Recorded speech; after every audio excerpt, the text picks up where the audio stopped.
សូមជម្រាបសួរក៏ដូចជាសួស្តីអ្នកទាំងអស់គ្នាសូមស្វាគមន៍មកកាន់ Channel រាត្រីខ្មោចថ្ងៃនេះ Admin មានសាច់រឿងខ្លីៗដើម្បីយកមកនិយាយចែកជូនដល់អ្នកទាំងអស់គ្នាបានស្ដាប់កំសាន្តហើយសាច់រឿងទី1របស់យើងគឺ Admin ទទួលបានពីប្រិមិត្តយើងម្នាក់ដែលគាត់បានប្រាប់ថារឿងរ៉ាវមួយហ្នឹងវាបានកើតឡើងនៅក្នុងភូមិរបស់គាត់ហើយបងស្រីម្នាក់ហ្នឹងគាត់ក៏បានបញ្ជាក់ដែរថា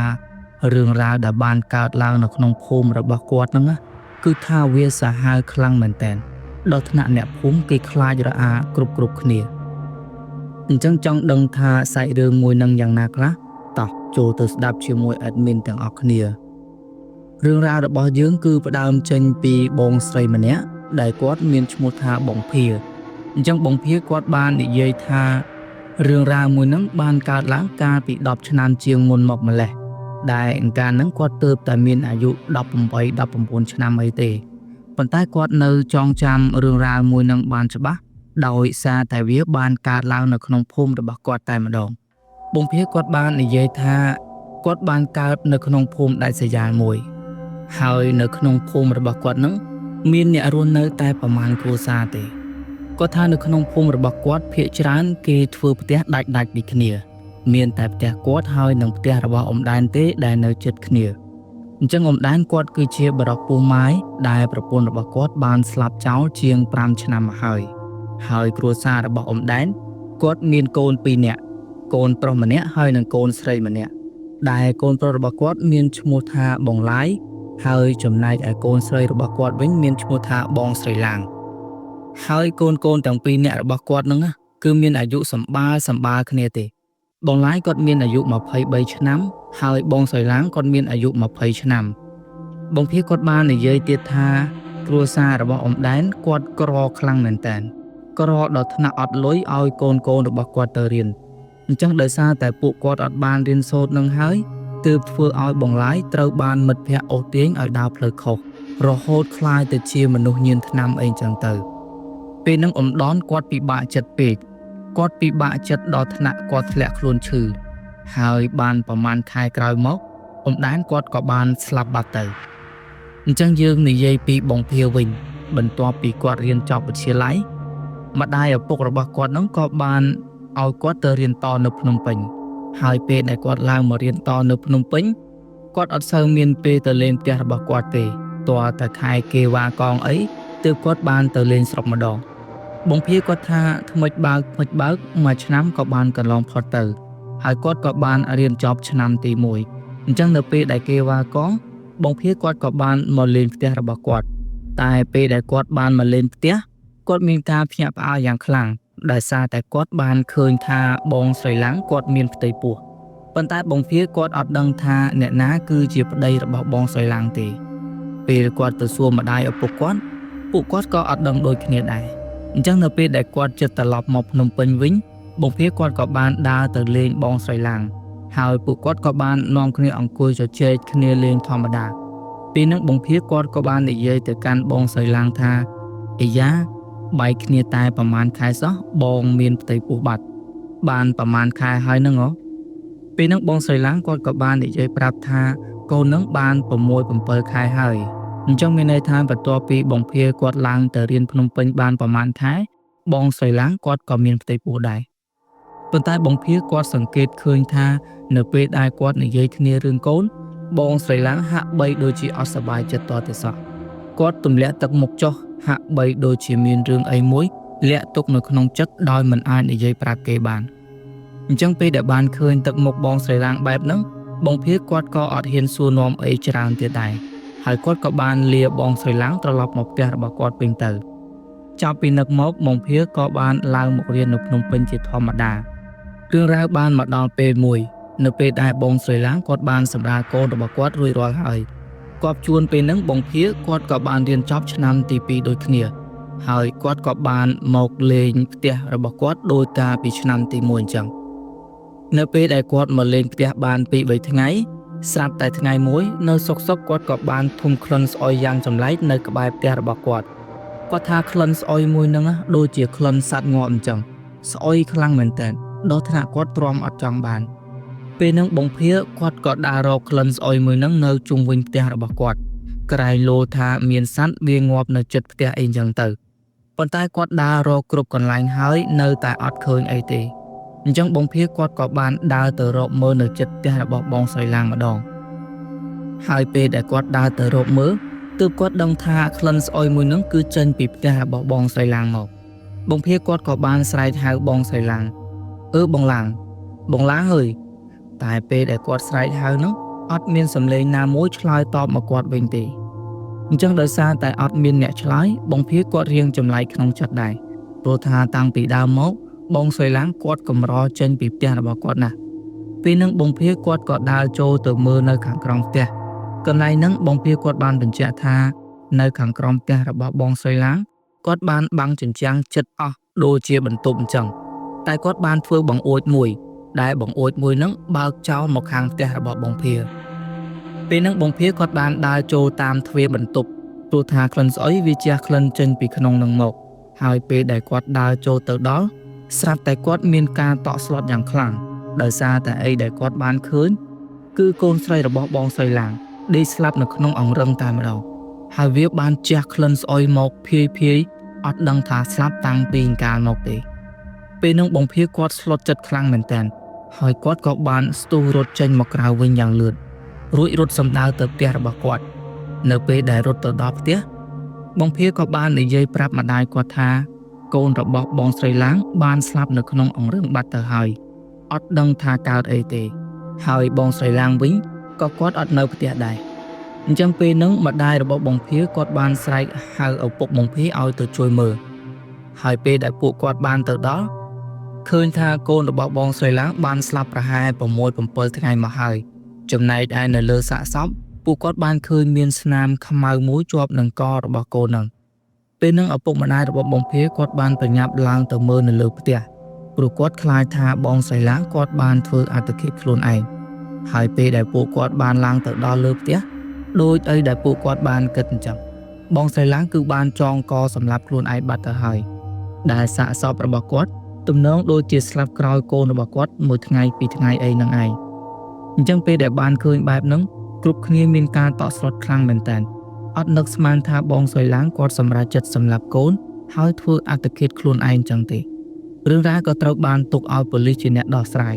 ហើយបន្ទាប់ពីបានធ្វើកសោវិច័យរួចហើយប៉ូលីសក៏បានសន្និដ្ឋានថាបងស្រីឡាងបានធ្វើអត្តឃាតសម្លាប់ខ្លួនឯងពិតប្រាកដមែនសាកសពគឺត្រូវបានប្រគល់ទៅឲ្យអ្នកភូមិគាត់ជួយធ្វើបន់ឲ្យដោយសារតែបងស្រីឡាងគាត់អត់មានសាច់ញាតិមកពីណាទេហើយចំណែកឯបងឡាយវិញគាត់បានចេញពីភូមិស្លាប់រស់នៅឯណាក៏គ្មានអ្នកណាគេបានដឹងដែរ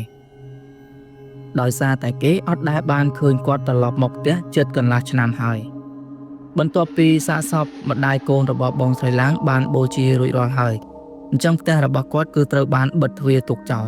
ប៉ុន្តែអ្នកទាំងអស់គ្នាដឹងទេខ្មោចដែលបានសម្លាប់ខ្លួនឯងអ្នកស្រុកភូមិរបស់បងភាគេហៅថាខ្មោចតៃហោង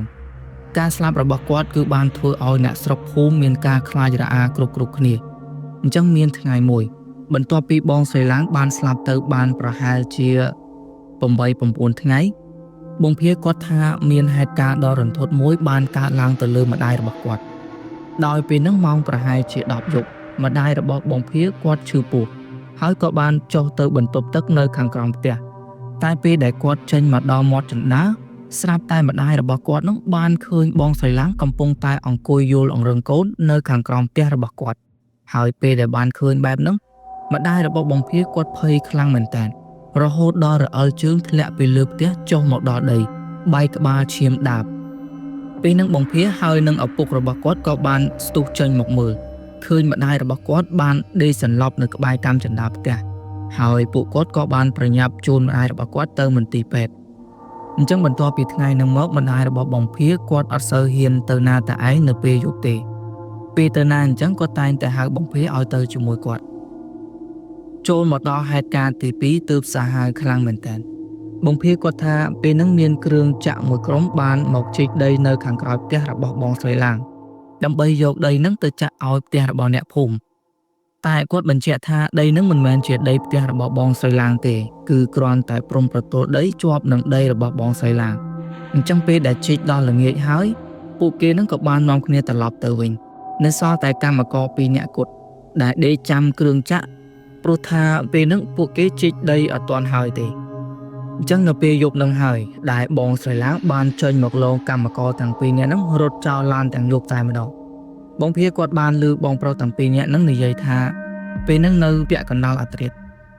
ពេលដែលពួកគាត់កំពុងតែដេកសុកស្រាប់តែសំឡេងអីមួយបានឮនៅក្បែរឡានរបស់ពួកគាត់ថាសំឡេងមួយហ្នឹងឮដូចជាសំឡេងដែលគេយកខ្សែពួរទៅរូតនឹងដើមឈើអញ្ចឹងឮសូរគ្រីតគ្រូតអញ្ចឹងហើយដោយសារតែពួកគាត់ខ្លាចថាមានចោរចូលមកលួចដោះគ្រឿងឡានរបស់គាត់ពួកគាត់ទាំង2នាក់ហ្នឹងក៏បានចុះទៅមើលអញ្ចឹងនៅពេលដែលពួកគាត់ចុះទៅមើលពួកគាត់អត់មានឃើញអីទេតែពួកគាត់បានឃើញមានខ្សែពួរមួយនៅក្បែរឡានរបស់ពួកគាត់ពេលហ្នឹងពួកគាត់ក៏បានរើសយកខ្សែពួរនោះបោះចូលទៅក្រោមឡានបាត់ទៅហើយពួកគាត់ក៏បាននាំគ្នាឡើងទៅដេកវិញធម្មតាស្រាប់តែនៅសុកសំឡេងមួយហ្នឹងគឺបានលឺម្ដងទៀតតែលើកហ្នឹងលឺខ្លាំងជាងមុនគាត់ថាដោយសារតែវាលឺខ្លាំងពេកទើបពួកគាត់នឹងដាច់ចិត្តចុះទៅមើលម្ដងទៀតគាត់ថានៅពេលដែលគាត់ចុះទៅហ្នឹងពួកគាត់បានឃើញមនុស្សស្រីម្នាក់កំពុងតែអង្គុយអោបកូននៅក្បែរឡានរបស់គាត់អញ្ចឹងពេលហ្នឹងពួកគាត់ក៏បានស្រែកសួរថាណាគេហ្នឹងតែមនុស្សស្រីម្នាក់ហ្នឹងអត់ឆ្លើយទេនៅអង្គុយអោបកូនធម្មតាហើយពេលដែលពួកគាត់ដើរទៅជិតដល់ស្រាប់តែមនុស្សស្រីម្នាក់ហ្នឹងបានងាកមុខមករកពួកគាត់អញ្ចឹងពេលហ្នឹងទើបពួកគាត់ដឹងថាមនុស្សស្រីម្នាក់ហ្នឹងគឺជាខ្មោចព្រោះគាត់បានឃើញមុខរបស់មនុស្សស្រីម្នាក់ហ្នឹងគឺសុទ្ធតែឈាមហូរស្រោចពេញមុខភ្នែកវិញបើកឡើងធំស្ទើរតែធ្លាក់ចុះមកដីពេលនោះពួកគាត់ភ័យខ្លាំងមែនទែនហើយក៏បានរត់ចោលឡានរបស់ពួកគាត់អត់ទាំងបានបិទទ្វារឡានវិញផងអញ្ចឹងបន្ទាប់ពីពួកគាត់ជួបហេតុការណ៍លើកនឹងរួចពួកគាត់ស្បត់លែងហ៊ានមកកន្លែងនឹងម្ដងទៀតហើយចំណែកឯគ្រឿងចក្រក៏បានដឹកយកទៅជីកដីនៅកន្លែងផ្សេងចំនួនវិញអញ្ចឹងបន្ទាប់ពីមានហេតុការណ៍ខ្មោចបងស្រីឡាងលងកាន់តែសាហាវទៅអ្នកភូមិក៏បានស្នើសុំឲ្យលោកមេភូមិរើផ្ទះរបស់បងស្រីឡាងនឹងចោលព្រោះថាបើទុកនៅតទៅទៀតវិញ្ញាណរបស់បងស្រីឡាងគាត់អត់ទៅណាទេគាត់នៅវិលវល់តែក្នុងផ្ទះនឹងឯងអញ្ចឹងលោកមេភូមិក៏បានសម្រេចចិត្តរើផ្ទះរបស់បងស្រីឡាងចោលតាមសំណើរបស់អ្នកភូមិហើយនៅពេលដែលគេរើផ្ទះរបស់បងស្រីឡាងបងភៀននឹងគាត់ក៏បានទៅមើលគេដែរតែពេលដែលគាត់ចូលទៅមើលគាត់ឃើញថាមានប្រអប់មួយនៅខាងក្នុងផ្ទះហើយពេលដែលគាត់បានយកប្រអប់នឹងមកមើលទើបបងភៀគាត់ដឹងរឿងរ៉ាវនៅពីក្រោយហេតុការណ៍ដែលបងស្រីឡាងគាត់សម្រេចចិត្តសម្លាប់កូនរបស់គាត់ហើយធ្វើអត្តឃាតសម្លាប់ខ្លួនឯងជាក្រោយអញ្ចឹងនៅក្នុងប្រអប់មួយហ្នឹងគឺមានក្រដាស់មួយសន្លឹកដែលមានអក្សរក្រវែងក្រវាមដោយក្មេងរៀនថ្នាក់មត្តេយ្យសរសេរហើយខុសខ្លះត្រូវខ្លះប៉ុន្តែអាចកាត់ន័យយល់បានដែលនៅក្នុងក្រដាស់មួយហ្នឹងបានសរសេររៀបរាប់ពីទុក្ខលំបាកដែលគាត់បានជួបកន្លងមកការពិតបងស្រីឡាងគាត់តូចចិត្តនឹងខ្លួនឯងកើតមកក្រពេកសូម្បីតែឱកាសបានរៀនសូត្រនឹងគេក៏គ្មានដែរហើយថែមទាំងត្រូវមករ៉ាប់រងចិញ្ចឹមកូនតែម្នាក់ឯងទៀតទាំងដែលពេលហ្នឹងចិញ្ចឹមខ្លួនឯងសឹងតែមិនរស់ផងអញ្ចឹងបើសួរគាត់ថាគាត់បង្កើតកូនមកហើយសម្រាប់ចោលវិញដដែលអញ្ចឹងមិនយកគេចេញតាំងពីដំបូងមកម្លេះចម្លើយនេះគឺបងភាគាត់ជាអ្នកឆ្លើយដល់ខ្លួនឯងថាពេលហ្នឹងការយល់ដឹងពីរឿងយកកូនចេញអីហ្នឹងវានៅមិនទាន់ទូលំទូលាយដោយសម័យបច្ចុប្បន្ននៅឡើយទេហើយណាមួយបងស្រីឡាងគាត់គឺជាមនុស្សដែលមិនសូវចេះដឹងផងទើបគាត់មិនមានភាពក្លាហានប្រាប់រឿងហ្នឹងទៅនរណាម្នាក់សុខចិត្តលាក់ទុកនៅក្នុងចិត្តតែម្នាក់ឯងអញ្ចឹងចង់បញ្ចប់នៅរឿងរ៉ាវមួយនេះអ្នកទាំងអស់គ្នាប្រកាសជាចង់ដឹងថាតើនរណាគឺជាអ្នកធ្វើឲ្យបងស្រីឡាងគាត់មានផ្ទៃពោះហើយមែនអត់អញ្ចឹងអ្នកដែលបានធ្វើឲ្យបងស្រីឡាងគាត់មានផ្ទៃពោះហ្នឹងគឺជាបងឡាយដែលត្រូវជាបងប្រុសបង្កើតរបស់បងស្រីឡាងនឹងឯងដែលគាត់បានចាប់រំលោភបងស្រីឡាងហើយគំរាមសម្លាប់គាត់នៅពេលដែលគាត់បាននិយាយរឿងរ៉ាវមួយហ្នឹងប្រាប់ទៅនរណាគេម្នាក់នេះហើយគឺជាមូលហេតុដែលបងស្រីឡាងគាត់តែងតែអត់សប្បាយចិត្តនៅពេលដែលគេសួរនាំគាត់អំពីរឿងកូនម្ដងអញ្ចឹងរឿងរ៉ាវរបស់បងស្រីឡាងគឺមានតែប៉ុណ្្នឹងឯងព្រោះតាំងពីអ្នកភូមិបានរើផ្ទះរបស់បងស្រីឡាងរួចហើយក៏មិនដែលមានអ្នកណាត្រូវបានខ្មោចរបស់បងស្រីឡាងលងបន្លាចអីទៀតដែរអញ្ចឹងជាចុងក្រោយ admin ក៏សូមអរគុណដល់អ្នកទាំងអស់គ្នាដែលបានស្ដាប់នៅសាច់រឿងរបស់បងភាតាំងពីដើមរហូតដល់ចប់ហើយបើសិនជាមានកន្លែងណាមួយដែល admin និយាយទៅមានការលឺលួសមិនសមរម្យសូមប្រិយមិត្តអ្នកស្ដាប់ទាំងអស់គ្នាមេត្តាខន្តីអភ័យទោសដល់ខ្ញុំបាទ admin ផង ឥឡូវកុំឲ្យខាតពេលយូរយើងចូលទៅដល់សាច់រឿងទី2របស់យើងវិញម្ដងហើយចំពោះសាច់រឿងមួយនឹងដែរគឺមានការចែករំលែកពីបងប្រុសម្នាក់ដែលគាត់បានទៅជួលតូបរបស់គេដើម្បីបើកហាងលក់បាយលក់ម្ហូបនៅលើផ្លូវជាតិមួយកន្លែងប៉ុន្តែបងប្រុសគាត់សុំអត់បញ្ចេញឈ្មោះក៏ដូចជាទីតាំងហាងមួយនឹងទេអញ្ចឹងបងប្រុសគាត់មានឈ្មោះថាបងហួតហើយបងហួតគាត់បានបញ្ជាក់ថារឿងរ៉ាវមួយហ្នឹងគឺបានកើតឡើងជាង10ឆ្នាំមកហើយនៅពេលហ្នឹងគាត់មានអាយុ32ឆ្នាំហើយភរិយារបស់គាត់មានអាយុ28ឆ្នាំអញ្ចឹងចង់ដឹងថាសាច់រឿងរបស់បងហួតយ៉ាងណាខ្លះតោះចូលទៅស្ដាប់ជាមួយ admin ទាំងអស់គ្នារឿងរ៉ាវរបស់យើងគឺផ្ដើមចេញពីពេលដែលបងហួតហ្នឹងគាត់ធុញនឹងការងារជាចុងភៅរបស់គាត់នៅហាងមួយកន្លែងអញ្ចឹងហើយបងហួតគាត់ក៏បានពិភាក្សាគ្នាជាមួយនឹងប្រពន្ធរបស់គាត់ថាគាត់ចង់ឈប់ធ្វើការឲ្យគេហើយមកបើកកន្លែងរកស៊ីខ្លួនឯងវិញម្ដងព្រោះថាពេលហ្នឹងបងហួតគាត់មានបទពិសោធន៍ជាចុងភៅរៀងច្រើនឆ្នាំដែរហើយប៉ុន្តែប្រពន្ធរបស់គាត់បានផ្ដល់ជាគំនិតថា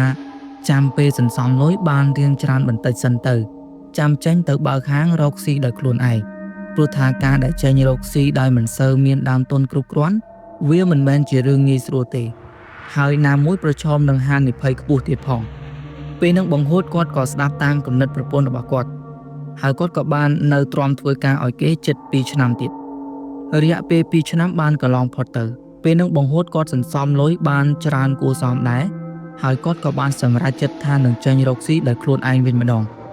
អញ្ចឹងហើយគាត់ក៏បានចាប់ផ្ដើមគិតគូរពីការរកស៊ីរបស់គាត់ដំបូងឡើយគាត់ត្រូវរកទីតាំងដែលស្ថិតនៅក្នុងទីប្រជុំជនមួយកន្លែងសម្រាប់បើកហាងរបស់គាត់ប៉ុន្តែគាត់បានដើររកជាង1អាទិត្យហើយគ្មានកន្លែងណាមួយត្រូវចិត្តគាត់សោះរហូតដល់មានថ្ងៃមួយពេលហ្នឹងប្រពន្ធរបស់គាត់បានជិះម៉ូតូទៅផ្សារហើយក៏បានឃើញតូបមួយកន្លែងដែលគេដាក់ជួលនៅជាប់នឹងថ្នល់ជាតិតែម្ដងអញ្ចឹងប្រពន្ធរបស់បងហួតក៏បានយកលេខទូរស័ព្ទឲ្យបងហួតតាក់ទងទៅម្ចាស់តូបមួយហ្នឹងពេលដែលបានទេទៅនិយាយគ្នាហើយបងហួតគាត់ថាម្ចាស់តូបមួយហ្នឹងគាត់មានឈ្មោះថាអ៊ុំតេងហើយពួកគាត់ក៏ណាត់គ្នានិយាយរឿងជួលតូបមួយហ្នឹងអញ្ចឹងនៅពេលដែលបាននិយាយគ្នាត្រូវរើគ្នារួចហើយបងហួតក៏សម្រេចចិត្តជួលតូបមួយហ្នឹងយកមកបើកហាងលក់បាយម្ហូបរបស់គាត់តែម្ដងដោយគាត់អត់ដឹងថាតូបមួយហ្នឹងមានប្រវត្តិយ៉ាងណាទេហើយគាត់ក៏អត់បានសួរនាំអីដែរគាត់ថាមូលហេតុដែលគាត់សម្រេចចិត្តជួលហាងមួយហ្នឹងដោយសារតែគាត់បានឃើញថាវានៅទីប្រជុំជនគ្រាន់បើដែរណាមួយវាមានទីធ្លាធំទូលាយសម្រាប់ដាក់តុដាក់កៅអីបានច្រើនហើយជាពិសេសហ្នឹងវានៅជាប់នឹងថ្នល់ជាតិតែម្ដងដែលនៅលើផ្លូវជាតិមួយហ្នឹងភាគច្រើនសម្បូរប្រភេទឡានកុងតឺន័រធំៗបើកឆ្លងកាត់អញ្ចឹងស្អែកឡើងបងហួតនិងប្រពន្ធរបស់គាត់ក៏បានមករៀបចំហាងសម្រាប់បើកលក់បាយលក់ម្ហូបពេលហ្នឹងបងហួតគាត់ថាពីដំបូងគាត់លក់តែអាហារពេលព្រឹកហើយនិងអាហារថ្ងៃត្រង់ទេហើយនៅក្នុងខែដំបូងហ្នឹងគាត់លក់ដាច់ខ្លាំងមែនតើមានភ្ញៀវចូលមកញ៉ាំជាហូរហែមានថ្ងៃខ្លះគាត់លក់សឹងតែអត់ទាន់ផងហើយគាត់ថាអីវ៉ាន់ដែលគាត់ទិញមកហ្នឹងគាត់លក់អស់គ្មានសល់ទេប៉ុន្តែគ្រប់យ៉ាងគឺបានប្រែប្រួលនៅពេលដែលគាត់លក់នៅក្នុងខែទី2គាត់ថាចូលដល់ខែទី2ភ្លាមពួកគាត់លក់អត់សូវដាច់ទេអត់ដឹងថាភ្ញៀវរបស់ពួកគាត់ទៅណាអស់ទេគាត់ថាមានថ្ងៃខ្លះក្នុងមួយថ្ងៃគាត់លក់អត់បានលុយ 100000 ផងអញ្ចឹងហើយពួកគាត់ទាំងពីរអ្នកប្តីប្រពន្ធក៏សម្រេចចិត្តលក់ដល់ពេលយប់ទៀតបងហួតគាត់ថាពេលយប់គាត់លក់ដល់ម៉ោង10ម៉ោង11អីទើបគាត់បិទហាងហើយត្រឡប់ទៅផ្ទះវិញអញ្ចឹងហើយមានថ្ងៃមួយបងហួតគាត់ថារាល់ថ្ងៃគាត់លក់ត្រឹមតែម៉ោង8ម៉ោង9អីលែងមានភ្ញៀវចូលមកទិញទៀតហើយប៉ុន្តែថ្ងៃហ្នឹងចម្លែកខុសពីរាល់ដងញៀវបានចូលមកទិញបាយទិញម្ហូបរបស់គាត់ជាហូរហែហើយថ្ងៃហ្នឹងគាត់លក់ដល់ម៉ោងជិត12យប់អញ្ចឹងពេលដែលស្ងាត់ភ្ញៀវហើយពួកគាត់ទាំងពីរអ្នកប្តីប្រពន្ធហ្នឹងក៏បានរៀបចំបិទហាងត្រឡប់ទៅផ្ទះវិញហើយអាពេលដែលគាត់កំពុងតែរៀបចំបិទហាងហ្នឹងស្រាប់តែប្រពន្ធរបស់គាត់បានឃើញមានមនុស្សប្រុសម្នាក់បានឈរនៅកែងហាងរបស់គាត់ដែលមនុស្សប្រុសម្នាក់ហ្នឹងមើលទៅមានអាយុប្រហែលជា50ឆ្នាំរាងកាយវិញឡើងស្គមមុខឡើងផតបើភ្នែកវិញឡើងរូងពេលហ្នឹងប្រពន្ធរបស់គាត់ក៏បានងាកទៅស្រែកហៅបងហួតឲ្យមកជួយមើលព្រោះថាមនុស្សប្រុសម្នាក់ហ្នឹងកំពុងតែឈរសម្លឹងមកហាងរបស់ពួកគាត់អត់ដាក់ភ្នែកទេ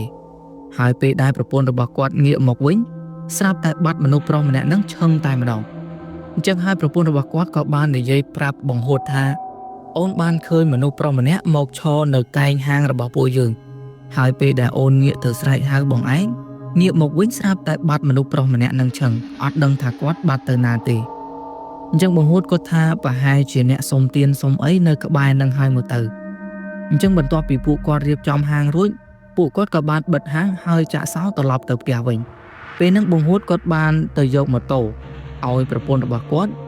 ចាក់សោបិទហាងហើយពេលដែលប្រពន្ធរបស់គាត់កំពុងតែចាក់សោហ្នឹង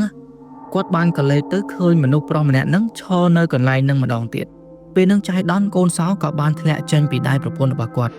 ទើបប្រពន្ធរបស់គាត់បានអោនទៅរើសកូនសោ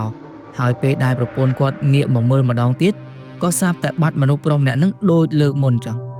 ប៉ុន្តែប្រពន្ធរបស់គាត់អត់ទាន់ប្រាប់គាត់ទេហើយពេលដែលមកដល់ផ្ទះទើបប្រពន្ធរបស់គាត់នឹងបានប្រាប់គាត់ថាគាត់បានឃើញបរិសម្នាក់នឹងម្ដងទៀតនៅពេលដែលគាត់ចាក់សោបិទទ្វារហាងតែបង្ហួតគាត់អត់បានគិតអីច្រើនទេគាត់ថាអាត្មានឹងមានតែអ្នកសុំទានអ្នកដើររើសអេចាយនឹងឯងដែលមកដេកនៅតាមថ្នល់អញ្ចឹងនោះហើយប្រពន្ធរបស់គាត់ក៏អត់មាត់កអីទៀតដែរស្អែកឡើងបង្ហួតនឹងប្រពន្ធរបស់គាត់នឹងក៏បានទៅលក់ធម្មតាហើយយប់នឹងគាត់លក់ដាច់ដូចយប់ម្សិលមិញអញ្ចឹងពេលនឹងប្រហែលជាម៉ោង10មនុស្សប្រុសម្នាក់ដែលប្រពន្ធរបស់គាត់បានឃើញកាលពីម្សិលមិញហ្នឹងក៏បានដើរចូលមកហូបបាយនៅហាងរបស់គាត់ហើយពេលហ្នឹងប្រពន្ធរបស់គាត់ក៏បានមកនិយាយខ្សឹបប្រាប់គាត់ថាមនុស្សប្រុសម្នាក់ហ្នឹងហើយដែលគាត់បានឃើញកាលពីយប់មិញ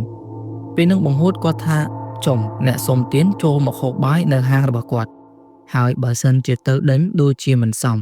អ្នកលក់ឯណាទៅដេញភ្ញៀវដែលចូលមកទិញនោះអញ្ចឹងហើយគាត់ក៏បានឲ្យប្រពន្ធរបស់គាត់ហ្នឹងទៅសួរមនុស្សប្រុសម្នាក់ហ្នឹងថាគាត់ចង់ហូបអីដែរមិនបើសិនជាគាត់គ្មានលុយទេចាត់ទុកថាធ្វើបន់ជាមួយគាត់តែម្ដងទៅប៉ុន្តែប្រពន្ធរបស់គាត់ថាគាត់អត់ហ៊ានទៅសួរទេឲ្យបង្ហួតហ្នឹងទៅសួរដល់ខ្លួនឯងទៅអញ្ចឹងពេលហ្នឹងបង្ហួតគាត់ក៏បានដើរទៅសួរពេលដើរទៅដល់បង្ហួតគាត់ក៏បានសួរទៅមនុស្សប្រុសម្នាក់ហ្នឹងថាបងចង់ហូបអីដែរហើយមនុស្សប្រុសម្នាក់ហ្នឹងគាត់ក៏បានប្រាប់ថាគាត់យកបាយឆាសាច់គោមួយចានពេលហ្នឹងបង្ហួតគាត់ក៏ប្រញាប់មកឆាបាយឲ្យមនុស្សប្រុសម្នាក់ហ្នឹងអញ្ចឹងពេលដែលគាត់លើកបាយមកឲ្យមនុស្សប្រុសម្នាក់ហ្នឹងគាត់ថាមនុស្សប្រុសម្នាក់ហ្នឹងគាត់ហូបបាយលឿនមែនតើដូចជាគាត់អត់ឃ្លានមកពីថ្ងៃណាអញ្ចឹងពេលដែលហូបបាយរួចមនុស្សប្រុសម្នាក់ហ្នឹងក៏បានហៅបង្ហួតឲ្យមកគិតលុយហើយបង្ហួតគាត់ថាថ្លៃបាយអស់ 10000 រៀលពេលហ្នឹងគាត់លក់រៀងធូរដែរអញ្ចឹងហើយមនុស្សប្រុសម្នាក់ហ្នឹងក៏បានហុចលុយក្រដាស់ 10000 រៀលឲ្យទៅបង្ហួតហើយក៏សួរនាំបង្ហួតថាមិនដែរការលក់ដូរកាក់កបដែរអត់ឃើញថាប្រហែលថ្ងៃហ្នឹងដូចជាមានភ្ញៀវចេញចូលគ្រាន់បើដែរពេលហ្នឹងបង្ហួតគាត់ថាមានអីបងពី3ថ្ងៃហ្នឹងគ្រាន់មានភ្ញៀវចូលគួរសមដែរហើយបង្ហួតគាត់ក៏ឈរនិយាយលេងជាមួយបរិសម្នាក់ហ្នឹងបន្តិចទៅមួយសន្ទុះក្រោយមកប្រពន្ធរបស់បង្ហួតក៏ដើរចូលមកជិតហើយនិយាយប្រាប់បង្ហួតថាយប់ហើយតោះរៀបចំបិទហាងនិងត្រឡប់ទៅផ្ទះពេលហ្នឹងមនុស្សប្រុសម្នាក់ហ្នឹងក៏បាននិយាយជាមួយបង្ហួតថាអញ្ចឹងបងរកលាទៅវិញហើយនាំគ្នារៀបចំបិទហាងទៅចាំបងជួយមើលឲ្យពេលឮបែបហ្នឹងបង្ហួតគាត់ថាគាត់រៀងចម្លែកនៅក្នុងចិត្តដែរព្រោះអត់ដឹងថាគាត់សម្រាប់នៅទីណាទេ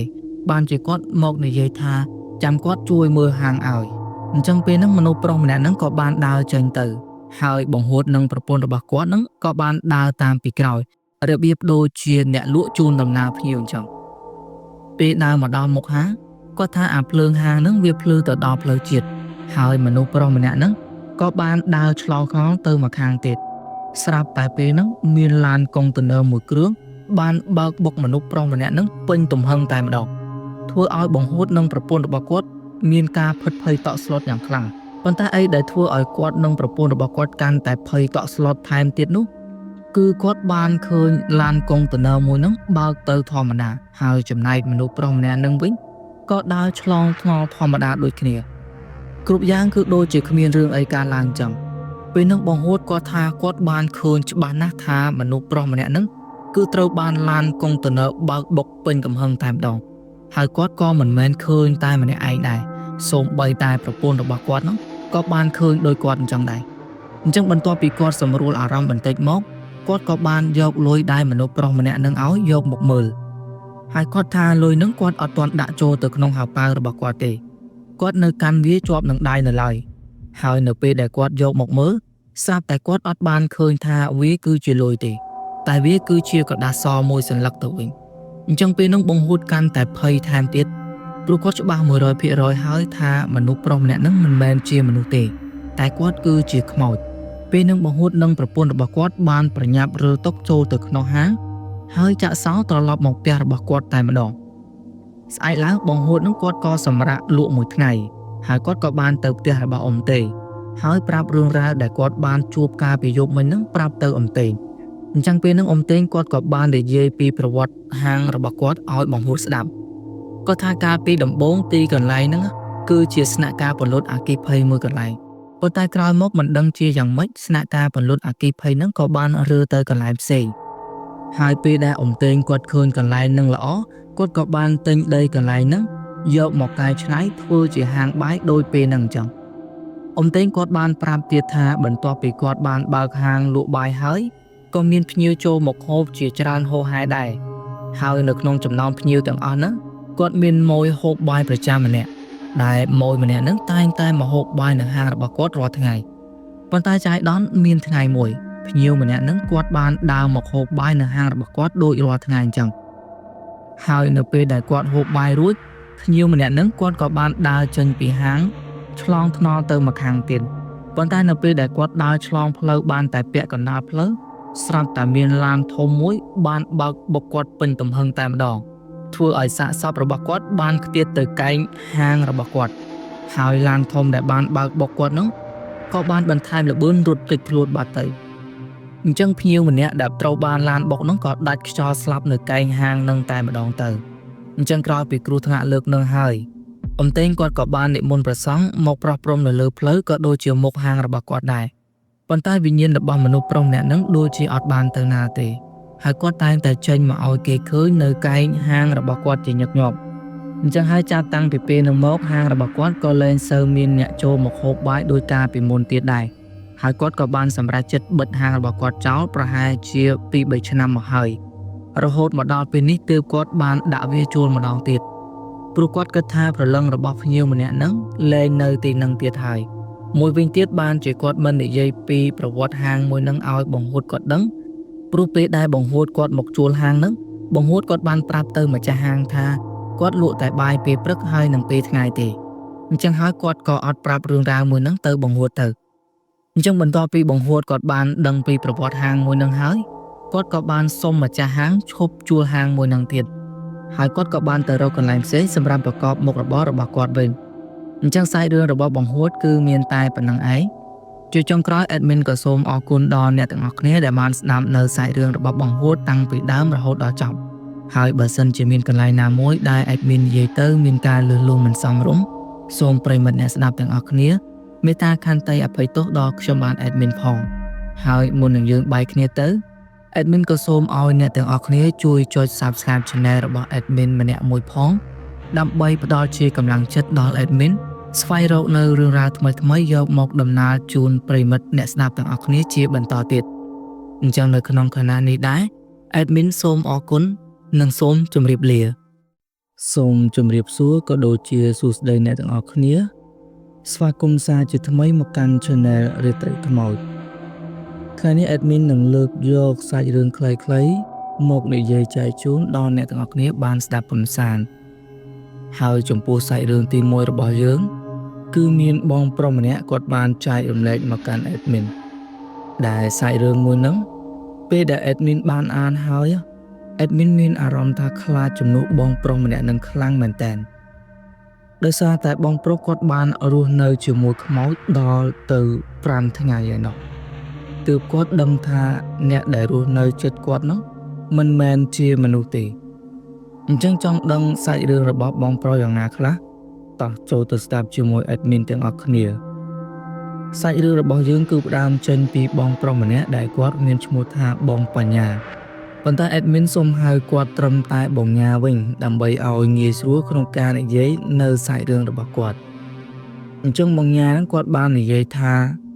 គាត់គឺជាបុគ្គលិកធ្វើការនៅក្នុងក្រុមហ៊ុនមកកន្លែងដែលក្រុមហ៊ុនមួយហ្នឹងស្ថិតនៅក្នុងខេត្តរបស់គាត់ទេ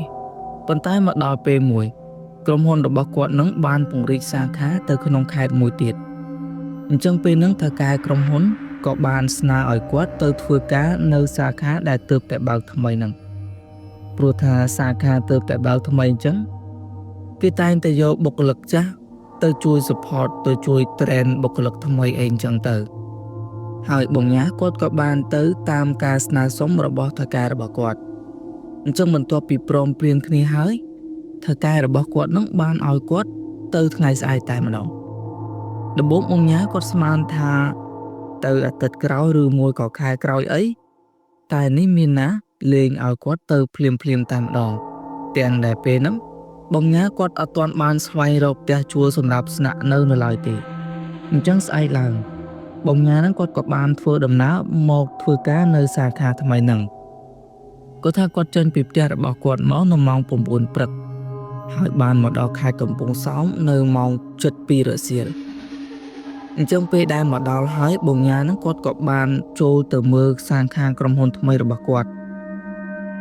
ថាការពិតសាខាក្រុមហ៊ុនថ្មីហ្នឹងក៏មានកន្លែងសម្រាប់ឲ្យបុគ្គលិកស្នាក់នៅដែរប៉ុន្តែគេធ្វើអត់ទាន់រួចទេអញ្ចឹងគាត់មានតែទៅរកជួលផ្ទះគេស្នាក់នៅបណ្ដោះអាសន្នសិនតម្រាំតែគេធ្វើរួចយ៉ាងហោចណាស់ក៏2 សប្តាហ៍អីទៀតដែរ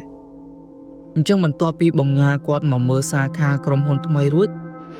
គាត់ក៏ទៅស្វែងរកផ្ទះជួលសម្រាប់ស្នាក់នៅគាត់ថាគាត់ជិះដើររកកន្លះថ្ងៃពេញនៅតែរកផ្ទះជួលស្នាក់នៅអត់បានទេដោយសារតែនៅកន្លែងសាខាក្រុមហ៊ុនថ្មីហ្នឹងវាស្ថិតនៅក្នុងទីប្រជុំជនអញ្ចឹងហើយនៅម្ដុំហ្នឹងមានតែផ្ទះជួលដែលមានតម្លៃថ្លៃខ្លាំងពេកដែលគេធ្វើសម្រាប់ជួលឲ្យជនជាតិចិនស្នាក់នៅពេលនោះគាត់ថាផ្ទះជួលមួយបន្ទប់តម្លៃមិនក្រោមពី$500ទៅ$600ទេក្នុងមួយខែដល់ពេលអញ្ចឹងទៅបងញ៉ាគាត់ថាធ្វើការគ្រាន់តែបង់ថ្លៃបន្ទប់ជួលនឹងមិនគ្រប់ផងអញ្ចឹងគាត់ក៏ខំស្វែងរកបន្ទប់ជួលដែលនៅឆ្ងាយពីកន្លែងធ្វើការម្ដងគាត់ថាបន្ទប់ជួលនៅឆ្ងាយហ្នឹងក៏មិនធម្មតាដែរតម្លៃក្រោមគ្នាតែ$50-$60អីទេអញ្ចឹងបងញ៉ាហ្នឹងគាត់ក៏នៅតែស្វែងរកបន្តទៀតរហូតដល់មេឃចាប់ផ្ដើមងងឹតហើយពេលហ្នឹងបងញ៉ាគាត់ក៏បានទៅសួរចំផ្ទះជួលមកកន្លែងដែលនៅឆ្ងាយពីកន្លែងធ្វើការរបស់គាត់ត្រឹមតែ2 គីឡូដីទេហើយផ្ទះជួលមួយហ្នឹងតម្លៃថោកជាងគេខ្លាំងមែនតើផ្ទះជួលគេផ្សេងគេជួលមួយខែ$400-500ប៉ុន្តែផ្ទះជួលមួយហ្នឹងតម្លៃតែ$200ទេក្នុងមួយខែពេលនោះបងញ៉ាគាត់ថាគាត់រៀងប្លែកចិត្តព្រោះថាគេជួលថោកខ្លាំងពេកខុសត្រូវគ្នាឡើងពាក់កណ្ដាលជាងហ្នឹងទៅ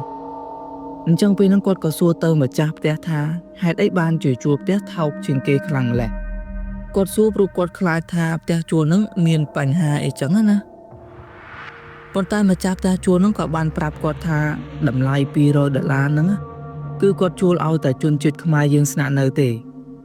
ព្រោះគាត់ដឹងថាខ្មែរយើងមិនសូវជាសម្បូរលុយដូចជនជាតិចិនឡើយបើជាជនជាតិវិញគាត់ជួលក្នុងតម្លៃដូចតែគេដូចតែឯងចឹងហើយណាមួយផ្ទះជួលរបស់គាត់ហ្នឹងក៏មិនសូវជាទំនើបដូចផ្ទះជួលគេនៅជិតនឹងដែរដោយសារតែផ្ទះរបស់គាត់បានធ្វើតាំងពីយូរមកហើយគ្មានចន្លាយន្តគ្មានអីដូចគេទេហើយគាត់ក៏បាននិយាយទៀតថានៅជាន់ក្រោមមានគេជួលអស់ហើយនៅសល់តែបន្ទប់នៅជាន់ទី4ទេដែលមិនទាន់មានគេជួលអញ្ចឹងបងញ៉ាគាត់ថាហេចិត្តយប់ហើយមិនដឹងជាទៅរកផ្ទះជួលនៅឯណាទៀតទេជួលផ្ទះនឹងតែម្ដងទៅអញ្ចឹងគាត់ក៏សម្រេចចិត្តជួលបន្ទប់នៅជាន់ទី4នឹងស្នាក់នៅបន្ទាប់ពីបានបង់លុយថ្លៃបន្ទប់រួចរាល់ហើយម្ចាស់ផ្ទះហ្នឹងក៏បាននាំបងញ៉ាឡើងទៅកាន់បន្ទប់របស់គាត់នៅជាន់ទី4ហើយបន្ទប់ដែលគាត់ត្រូវស្នាក់នៅហ្នឹងគឺបន្ទប់លេខ403អញ្ចឹងពេលដែលឡើងមកដល់បងញ៉ាគាត់បានឃើញថាបន្ទប់នៅជាប់គាត់2បន្ទប់គឺបន្ទប់402និងបន្ទប់404បិទទ្វារចាក់សោទុកចោលអញ្ចឹងបន្ទាប់ពីបានជូនបងញ៉ាមកដល់បន្ទប់ហើយម្ចាស់ផ្ទះនោះក៏បានចុះទៅវិញទៅហើយបងញ៉ាគាត់ក៏មួយទឹកមួយអីសម្រាប់អីអញ្ចឹងទៅអញ្ចឹងដល់ទៅពេលស្អែកឡើងបងញ៉ាគាត់ក៏បានចេញទៅធ្វើការថ្ងៃដំបូងរបស់គាត់បងញ៉ាគាត់ថាថ្ងៃដំបូងនៃការងាររបស់គាត់ហ្នឹងនិយាយពីថារវល់ខ្លាំងមែនតើគាត់ថាម៉ោងគេចេញ5ល្ងាចតែដោយសារតែនៅការងារច្រើនពេកមេរបស់គាត់ហ្នឹងក៏បានឲ្យគាត់ថែម៉ោងធ្វើការរហូតដល់ម៉ោង9យប់អញ្ចឹងពេលដែលគាត់មកដល់បន្ទប់ជួលវិញបងញ៉ាគាត់ក៏បានជួបនឹងមនុស្សប្រុសម្នាក់ដែលគាត់នឹងនៅបន្ទប់លេខ404 ពេលនោះបងញ៉ាគាត់ភ្ញាក់ផ្អើលដែរព្រោះគាត់អត់ដឹងថាមានមនុស្សនៅក្នុងបន្ទប់404នឹងទេហើយគាត់ក៏បានញញឹមដាក់មនុស្សប្រុសម្នាក់នឹងតាមសុជីវធម៌ដែលមនុស្សជួបគ្នាដំបូងអញ្ចឹងពេលដែលញញឹមដាក់គ្នារួចបងញ៉ាគាត់ក៏បានសួរនាំទៅកាន់បរិសម្នាក់នឹងថាបងទើបតែមកស្នាក់នៅថ្ងៃដំបូងមែនបានជាម្សិលមិញខ្ញុំមកអត់បានឃើញបងនៅទេអញ្ចឹងមនុស្សប្រុសម្នាក់នឹងក៏បានឆ្លើយថាគាត់មកស្នាក់នៅនឹងបានជាង1ខែហើយយប់មិញហ្នឹងគាត់គឺបានទៅដេកផ្ទះរបស់មិត្តភក្តិហើយចាក់សោបន្ទប់ទុកចោលអញ្ចឹងបន្ទាប់ពីនិយាយគ្នាបានមួយសន្ទុះអ្នកទាំងពីរហ្នឹងក៏បានស្គាល់ឈ្មោះគ្នារៀងខ្លួនហើយអញ្ចឹងទៅបងញ៉ាគាត់ប្រាប់ថាមនុស្សប្រុសម្នាក់ហ្នឹងគាត់មានឈ្មោះថាបងរិទ្ធហើយគាត់គឺជាអ្នកធ្វើការនៅក្នុងកាស៊ីណូមួយកន្លែងអញ្ចឹងបន្ទាប់ពីពួកគាត់បានជជែកគ្នាហើយពួកគាត់ក៏បានបំបែកគ្នាចូលទៅក្នុងបន្ទប់រៀងខ្លួនហើយស្អែកឡើងបងញ៉ាហ្នឹងគាត់ក៏បានទៅធ្វើការធម្មតាអញ្ចឹងពេលចេញពីធ្វើការមកបងញ៉ាហ្នឹងគាត់ក៏បានជួបនឹងបងរិទ្ធម្ដងទៀតហើយពួកគាត់ក៏បាននិយាយគ្នាលេងរហូតស្និទ្ធស្នាល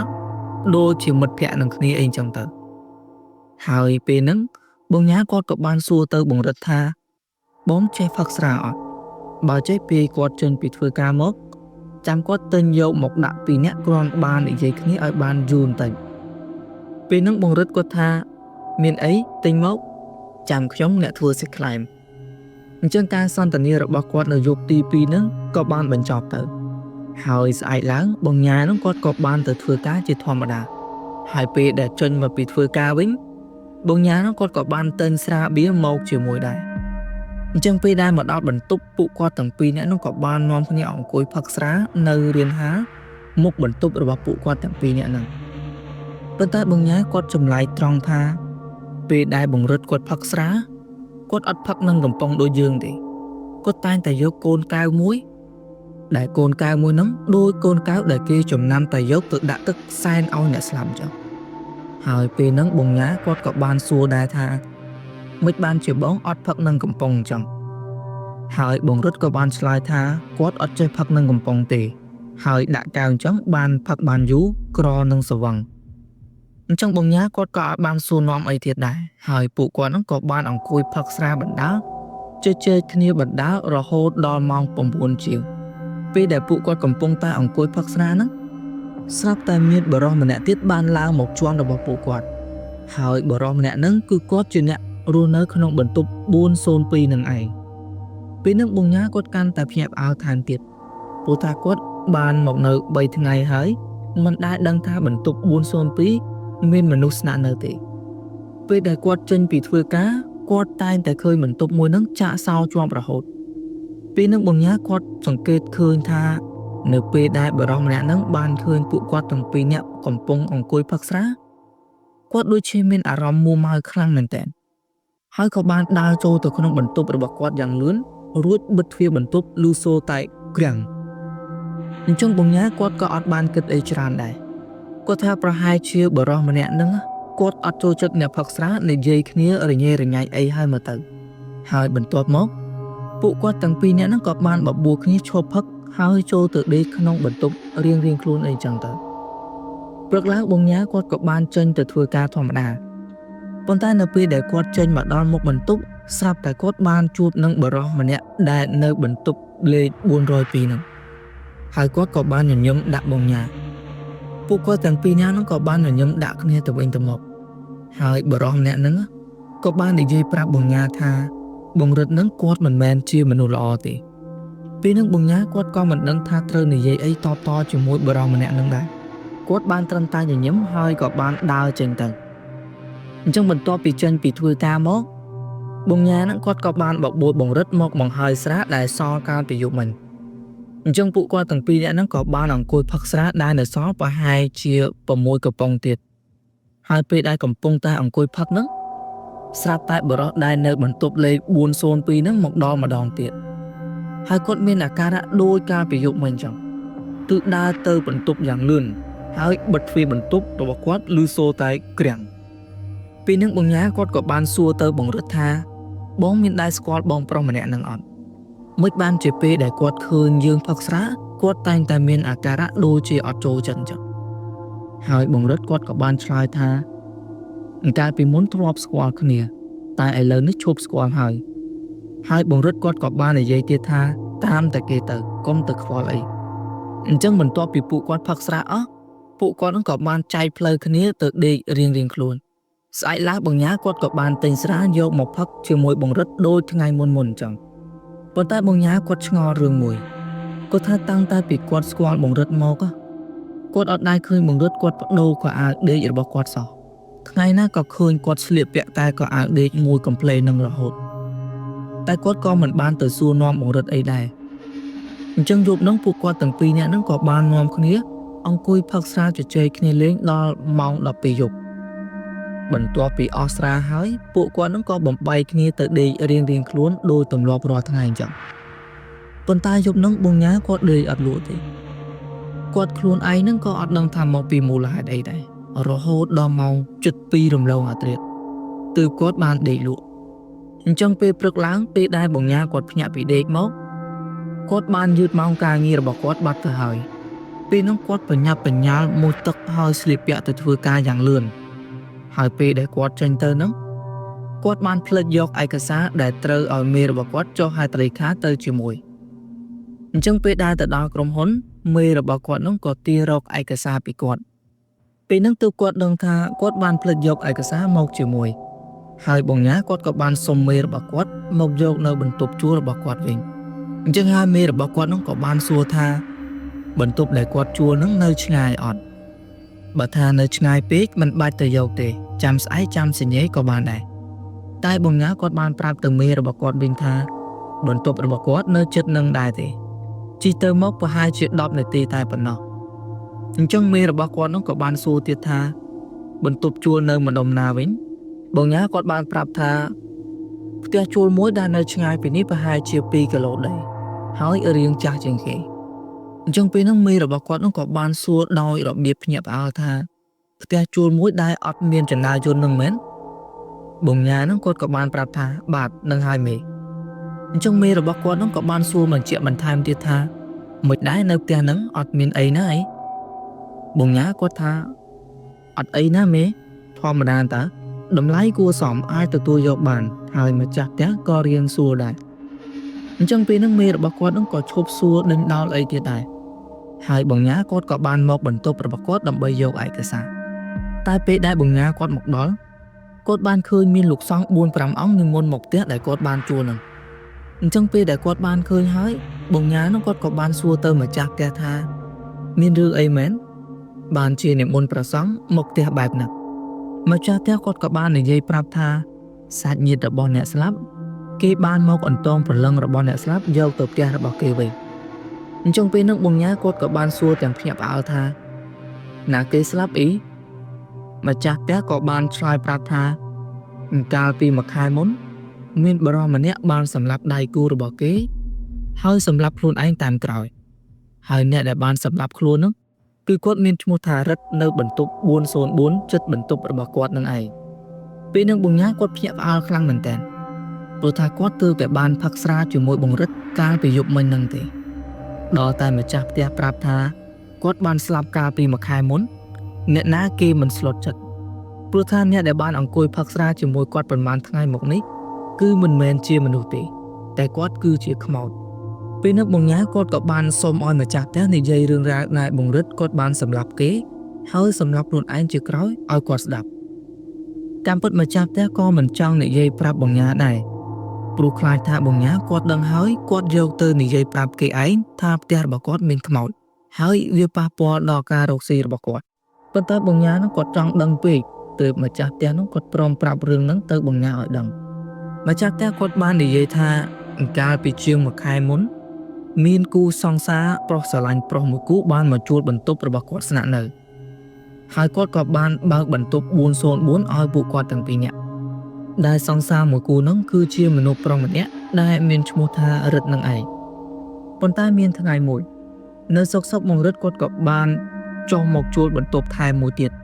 ដោយគាត់បានប្រាប់ថាគាត់ជួលឲ្យមិត្តភក្តិរបស់គាត់មកស្នាក់នៅតែមិត្តភក្តិរបស់គាត់នឹងអត់ទាន់មកនៅភ្លាមទេតើតែ4 ទៅ 5 ថ្ងៃអីទើបបានជាគាត់ចូលមករស់នៅអ ចឹងហើយម្ចាស់ផ្ទះហ្នឹងក៏បានបើកបន្ទប់403ឲ្យមិត្តភ័ក្តិរបស់បងរិទ្ធ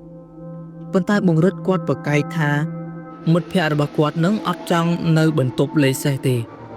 ហើយគាត់សូមយកបន្ទប់402ចំនួនវិញអញ្ចឹងហើយម្ចាស់ផ្ទះក៏បានយល់ព្រមតាមបងរិទ្ធបន្ទាប់ពីបានបើកបន្ទប់ហើយម្ចាស់ផ្ទះគាត់ក៏មិនសូវជាបានឡើងមកមើលនៅលើផ្ទះញឹកញាប់ដែរព្រោះគាត់រៀងចាស់ហើយឡើងចុះចណ្ដើរជើងវាមិនមែនជារឿងងាយស្រួលទេគាត់ថាពីអាទិត្យអីទើបគាត់ឡើងទៅមើលម្ដងអញ្ចឹងមានថ្ងៃមួយនៅពេលដែលគាត់ឡើងទៅមើល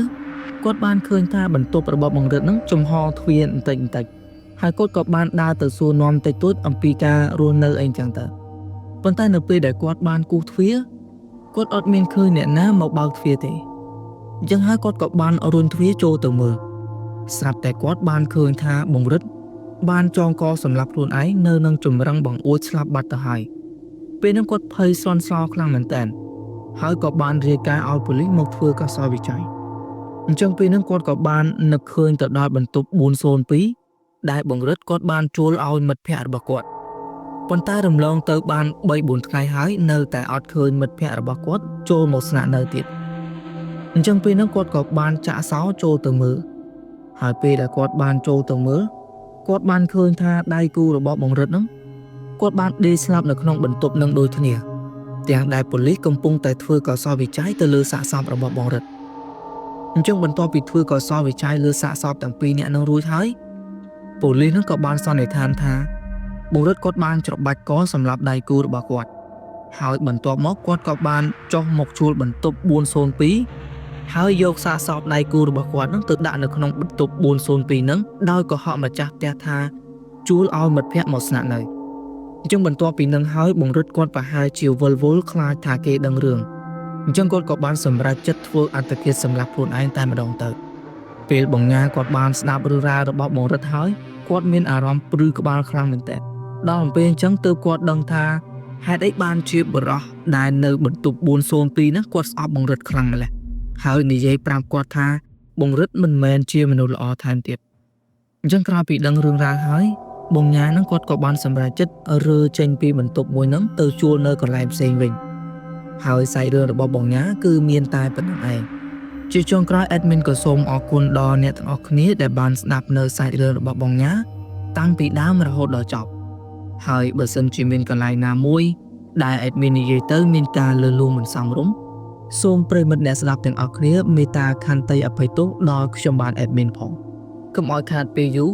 យើងចូលទៅដល់សាច់រឿងទី2របស់យើងម្ដងដែលសាច់រឿងមួយហ្នឹង admin គិតថាវាគឺជាសាច់រឿងមួយដែលគួរឲ្យខ្លាចជាងគេនៅក្នុងចំណោមសាច់រឿងដែល admin ទទួលបានគឺថាមានបងស្រីម្នាក់គាត់បានជួបរឿងរ៉ាវមួយកាលពីគាត់នៅជានិស្សិតសាកលវិទ្យាល័យដែលពេលហ្នឹងគាត់ថាប្រហែលជាស្ថិតនៅក្នុងឆ្នាំ2000-2001អីហ្នឹងឯងអញ្ចឹងកុំឲ្យខាតពេលយូរ admin នឹងនាំអារម្មណ៍អ្នកទាំងអស់គ្នាទៅស្ដាប់សាច់រឿងរបស់បងស្រីតែម្ដងសាច់រឿងមួយហ្នឹងគឺផ្ដើមចេញពីបងស្រីម្នាក់ដែលគាត់មានឈ្មោះថាបងសេនិចអញ្ចឹងបងសេនិចហ្នឹងគាត់ថាអង្កាលពីនៅរៀនវិទ្យាល័យគាត់គឺជាសិស្សបកាយម្នាក់ហើយនៅពេលដែលប្រឡងបាក់ឌុបគាត់ប្រឡងជាប់បាននិទេស A អញ្ចឹងបន្ទាប់ពីចប់បាក់ឌុបហើយបងស្រីនិចហ្នឹងក៏បានសុំម្ដាយឪពុករបស់គាត់មករៀនតនៅភ្នំពេញហើយពេលហ្នឹងម្ដាយឪពុករបស់គាត់ហ្នឹងក៏បានយល់ព្រមឲ្យគាត់មករៀនតនៅភ្នំពេញដើម្បីបំពេញក្តីស្រមៃរបស់គាត់អញ្ចឹងពេលដែលមកដល់ភ្នំពេញបងសេនិចហ្នឹងគាត់ថាគាត់បានចូលរៀននៅសាកលវិទ្យាល័យល្អមួយពេលហ្នឹងគាត់ចូលរៀនបានត្រឹមតែប្រហែលថ្ងៃស្រាប់តែខាងសាលាហ្នឹងគេក៏បានមកណែនាំពីអាហារូបករណ៍ទៅរៀននៅប្រទេសថៃហើយគាត់ថាអាហារូបករណ៍មួយហ្នឹងគឺគេឲ្យ 100% free តែម្ដងអញ្ចឹងពេលហ្នឹងបងសេនិចគាត់ថាចាំកាលទៀតឱកាសល្អបានមកដល់ហើយដាក់អាហារូបករណ៍ទៅរៀននៅស្រុកគេមួយសិនហើយគាត់ក៏បានជាប់ទៅរៀននៅប្រទេសថៃដោយការរំពឹងទុករបស់គាត់អញ្ចឹងពេលនោះគាត់ថាគាត់សប្បាយចិត្តខ្លាំងមែនតើពួកក្តីសម័យរបស់គាត់ចិត្តបានคล้ายទៅជាការពិតហើយអញ្ចឹងបន្ទាប់ពីប្រឡងជាប់អាហារូបករណ៍ហើយខាងសាលានឹងក៏បានធ្វើឯកសារបញ្ជូនឲ្យបងសេនិចគាត់ទៅរៀននៅទីក្រុងបាងកកប្រទេសថៃប៉ុន្តែបងសេនិចគាត់សូមអត់បញ្ចេញឈ្មោះសាកលវិទ្យាល័យដែលគាត់បានទៅរៀននឹងទេអញ្ចឹងហើយនៅពេលដែលមកដល់សាលាបងសេនិចនឹងគាត់ថា និស្សិតដែលមករៀននៅឆ្នាំមូលដ្ឋាន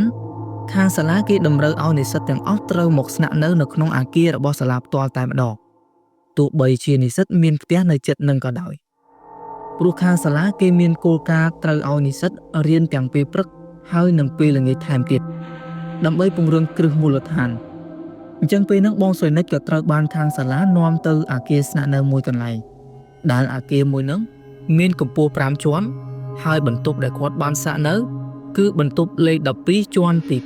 2បងសុយនិចគាត់បាននិយាយទៀតថានៅក្នុងបន្ទប់មួយហ្នឹងគេតម្រូវឲ្យនិស្សិតស្នាក់នៅតែ2នាក់ប៉ុណ្ណោះហើយនៅក្នុងបន្ទប់ហ្នឹងអត់មានអីច្រើនទេមានតែគ្រែដេក2តុបាយ1ហើយនឹងទូដាក់ខោអាវម្នាក់មួយតែប៉ុណ្ណោះឯងគាត់ថាពេលទៅនៅដំបូងនៅក្នុងសាលាអត់ដែលមានហេតុការណ៍អីកើតឡើងទេរហូតដល់មានថ្ងៃមួយបងសេនិតគាត់ថាពេលហ្នឹងគាត់ចេញពីរៀនពេលព្រឹកនៅម៉ោង12ថ្ងៃត្រង់ហើយចូលរៀនវេនល្ងាចវិញនៅម៉ោង4រសៀលចេញម៉ោង9យប់ប៉ុន្តែគាត់ថាថ្ងៃហ្នឹងគាត់អត់បានទៅរៀនទេដោយសារតែគាត់ងងុយដេកខ្លាំងពេកអត់ដឹងថាកើតអីទេ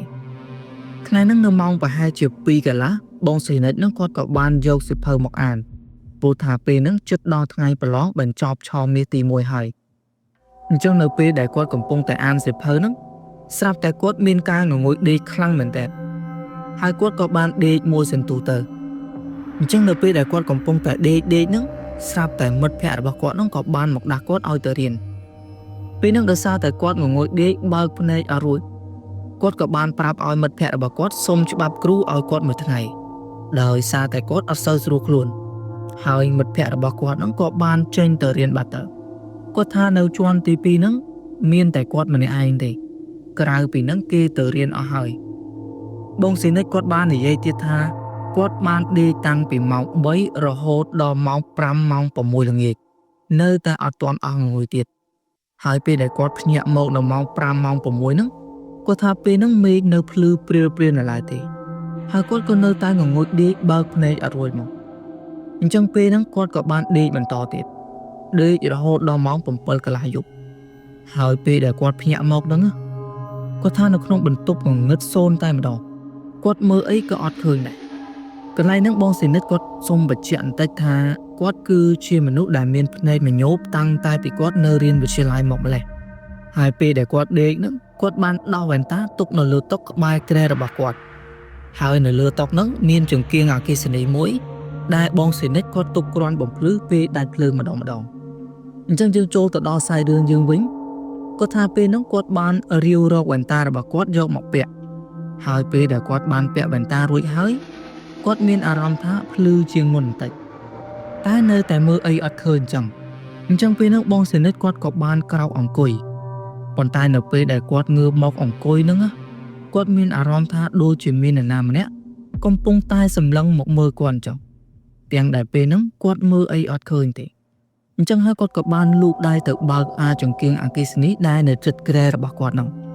ហើយពេលដែលគាត់បើកហើយគាត់មានការភ័យតក់ស្លុតយ៉ាងខ្លាំងព្រោះថាបងសេនិចគាត់បានឃើញមនុស្សស្រីម្នាក់កំពុងតែអង្គុយនៅលើគ្រែរបស់មិត្តភ័ក្តិគាត់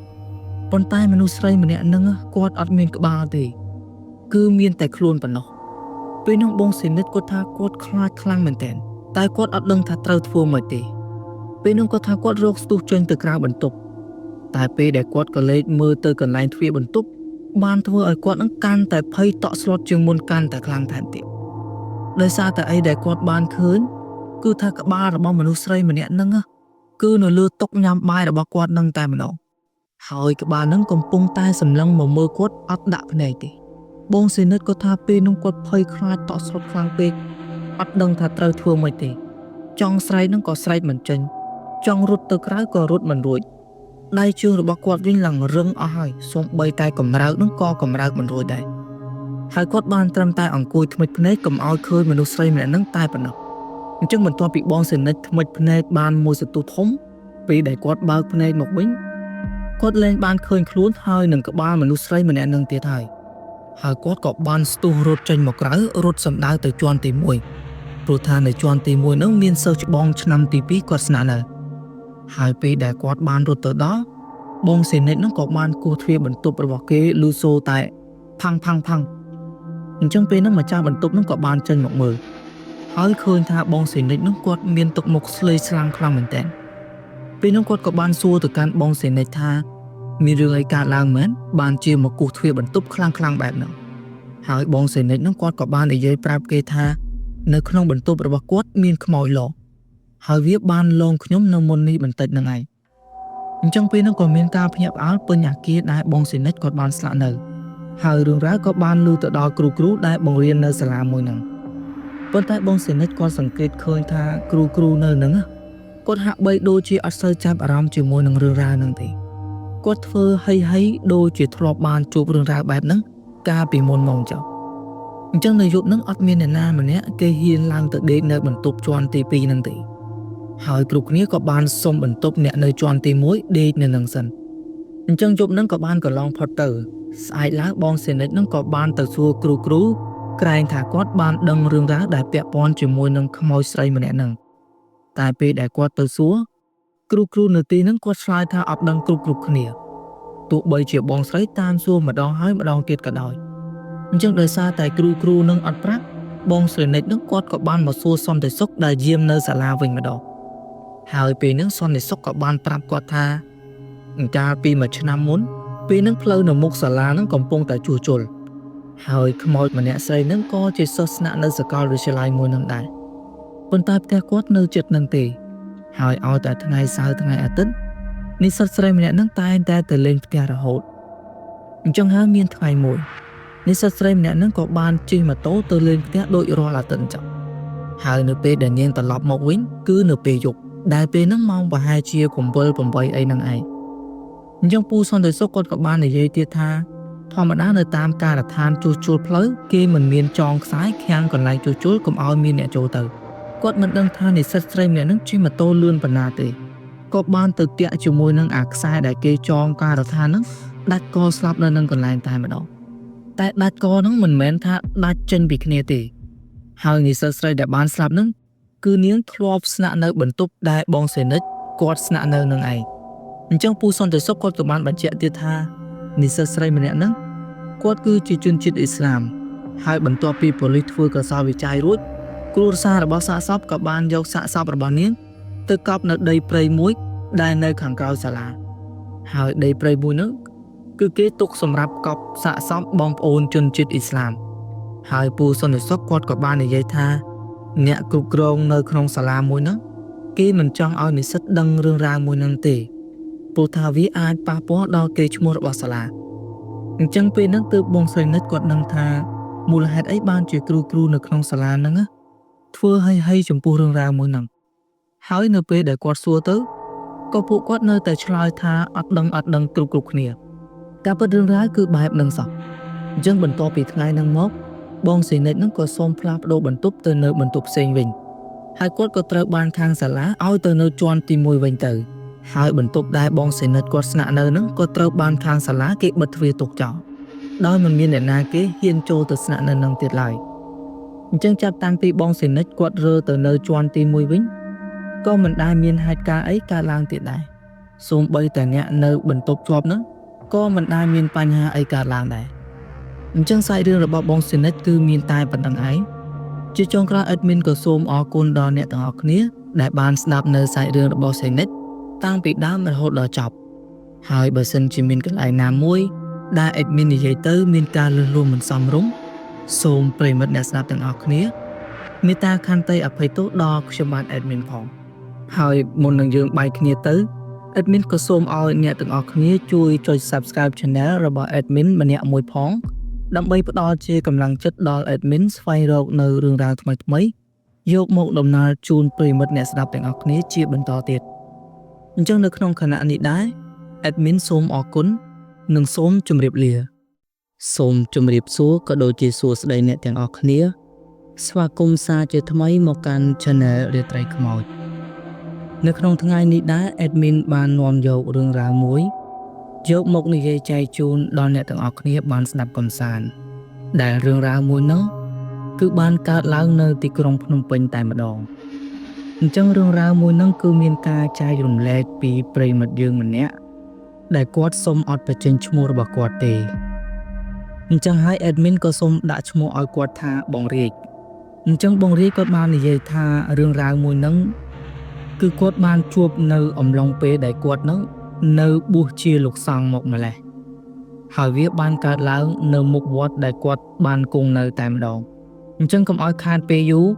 ចង់ដឹងសាច់រឿងរបស់បងរាជយ៉ាងណាខ្លះតោះទៅស្ដាប់ជាមួយ admin ទាំងអស់គ្នាអញ្ចឹងបងរាជគាត់បាននិយាយថាកាលនោះស្ថិតក្នុងឆ្នាំ2008មានករណីឃាតកម្មមួយបានកើតឡើងនៅមុខវត្តរបស់គាត់គង់នៅតែម្ដងហើយរឿងរ៉ាវឃាតកម្មមួយហ្នឹងល្បីខ្លាំងមែនទែនរហូតដល់មានការចុះផ្សាយជាកាសែតទៀតផងអ្នកដែលរស់នៅភ្នំពេញប្រកាសជាបានដឹងរឿងរ៉ាវឃាតកម្មមួយដែលមានសង្សារមួយគូនោះបានស្រឡាញ់គ្នារហូតដល់មានផ្ទៃពោះជាមួយគ្នាអីចឹងទៅអញ្ចឹងហើយមានយប់មួយហ្នឹងបុរសជាសង្សារក៏បានណាត់ខាងស្រីឲ្យមកជួបដើម្បីនិយាយគ្នារឿងមានផ្ទៃពោះនឹងឯងហើយទីកន្លែងដែលពួកគេបានណាត់ជួបគ្នាហ្នឹងគឺនៅមុខវត្តតែម្ដងអញ្ចឹងបន្ទាប់ពីជួបគ្នាបានមួយសន្ទុះប្រហែលជានិយាយមិនត្រូវគ្នាមើលទៅទើបធ្វើឲ្យមានការឈ្លោះប្រកែកគ្នាយ៉ាងខ្លាំង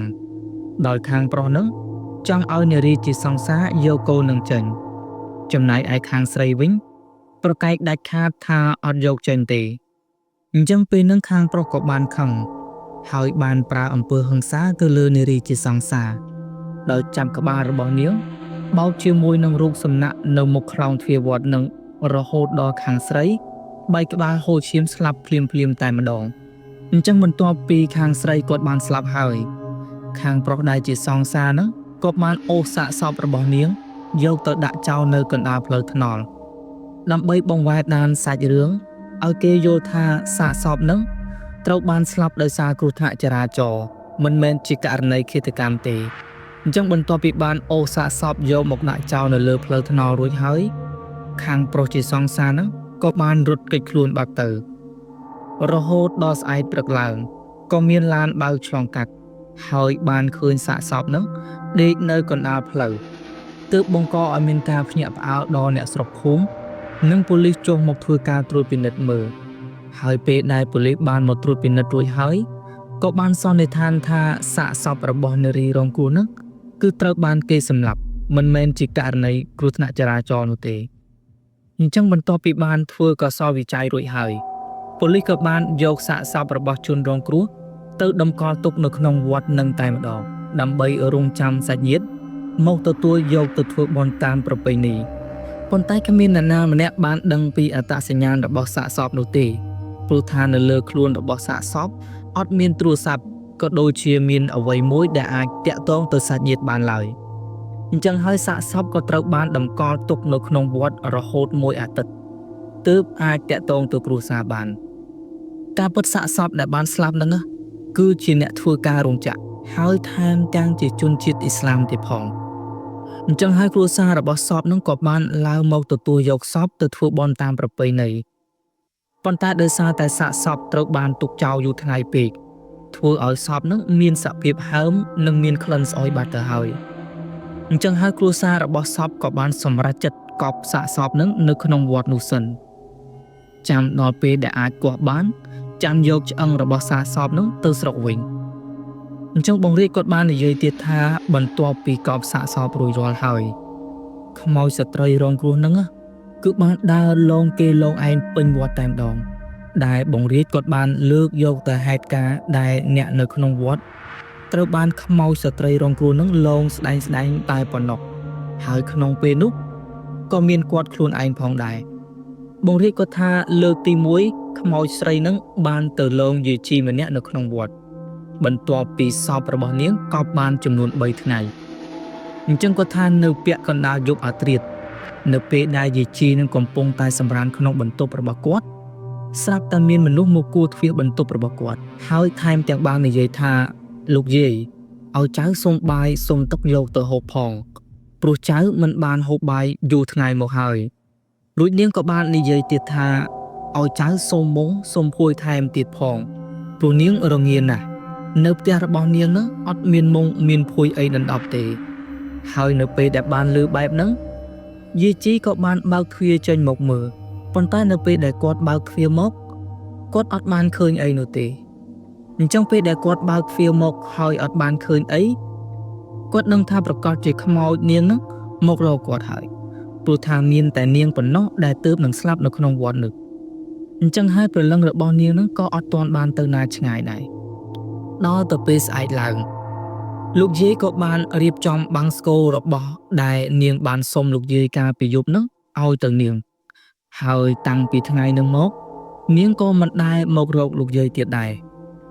អញ្ចឹងបន្ទាប់ពីថ្ងៃនឹងរំលងបាន2ថ្ងៃ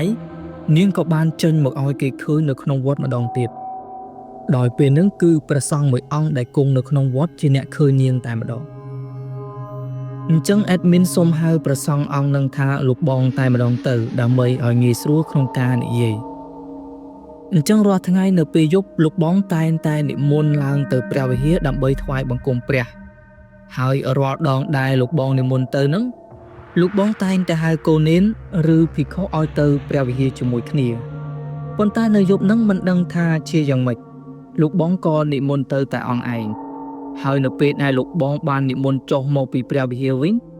ពេលនោះដោយសារតែជាថ្ងៃសីល8កើតទើបធ្វើឲ្យមេឃរៀងភ្លឺព្រាលស្រាប់តែលោកបងក៏បានឃើញមនុស្សស្រីម្នាក់កំពុងតែឈរផ្អែកបង្កាន់ដៃព្រះវិហារពេលហ្នឹងលោកបងក៏បានសួរថាកំពុងធ្វើអីនឹងញោមតែមនុស្សស្រីម្នាក់ហ្នឹងអត់ឆ្លើយទេគិតតែពីឈរថ្មឹងអញ្ចឹងហើយលោកបងគាត់ក៏បាននិមន្តចូលទៅចិត្តមនុស្សស្រីម្នាក់ហ្នឹងព្រោះលោកបងខ្លាចថាមានអ្នកដែលមានវិបត្តិផ្លូវចិត្តមកធ្វើអត្តឃាតនៅក្នុងវត្តព្រោះថាពេលហ្នឹងគឺយប់ណាស់ទៅហើយប៉ុន្តែនៅពេលដែលលោកបងទៅដល់អត់មានបានឃើញមនុស្សស្រីម្នាក់ហ្នឹងទេតែលោកបងបែរជាឃើញមានបង្គោលឈើមួយផ្អែកនឹងបង្កាន់ដៃព្រះវិហារទៅវិញអញ្ចឹងហើយលោកបងក៏បានប្រញាប់ប្រញាល់និមន្តមកកុដិរបស់គាត់វិញទៅអញ្ចឹងលើកទី3និយាយពីបង្រៀនវិញម្ដងកាលនៅបួសគាត់ចូលចិត្តទៅទន្ទិញភាសាអង់គ្លេសនៅសួនច្បារក្នុងវត្តហើយគាត់ទៅទន្ទិញតែម្នាក់ឯងទេព្រោះថាវាងាយស្រួលឲ្យយើងផ្ដោតអារម្មណ៍ហើយឆាប់ចាំហើយគាត់ទន្ទិញដល់យប់ជ្រៅអីឯណោះជួនកាលម៉ោង1ម៉ោង2អីក៏មានដែរអញ្ចឹងហើយមានថ្ងៃមួយហ្នឹងគាត់បានទៅទន្ទិញមេរៀននៅក្នុងសួនច្បារនោះធម្មតាហើយនៅក្បែរសួនច្បារនោះមានដើមម្ជូរធំមួយដើមគាត់ថាកន្លែងហ្នឹងគាត់ទៅរហូតតែអត់ដែរអីទេប៉ុន្តែយប់ហ្នឹងមិនមែនដូចយប់មុនណាគាត់ថានៅពេលដែលគាត់កំពុងតែដើរទន្ទិញមេរៀនហ្នឹងស្រាប់តែគាត់បានឮសំឡេងមនុស្សស្រីយំចេញពីម្ដុំដើមម្ជូរហ្នឹងមកហើយពេលហ្នឹងគាត់ក៏បានដើរទៅមើលឃើញមនុស្សស្រីម្នាក់កំពុងតែអង្គុយយំនៅក្រោមដើមម្ជូរហ្នឹងតែបង្រៀនគាត់ថាគាត់អត់ហ៊ានដើរទៅជិតទេដោយសារតែគាត់ខ្លាចថាមានគេចង់ធ្វើស៊ីលោកអីចឹងទៅបង្រៀនគាត់ឈរសម្លឹងពីចម្ងាយទៅគាត់ថាគាត់ស្មានតែនាងអង្គុយយំអោនក្បាលតែការពិតហ្នឹងគឺនាងអត់មានក្បាលទេគាត់ថាពេលហ្នឹងគាត់បានដាក់មេប្រូចយកតែម្ដង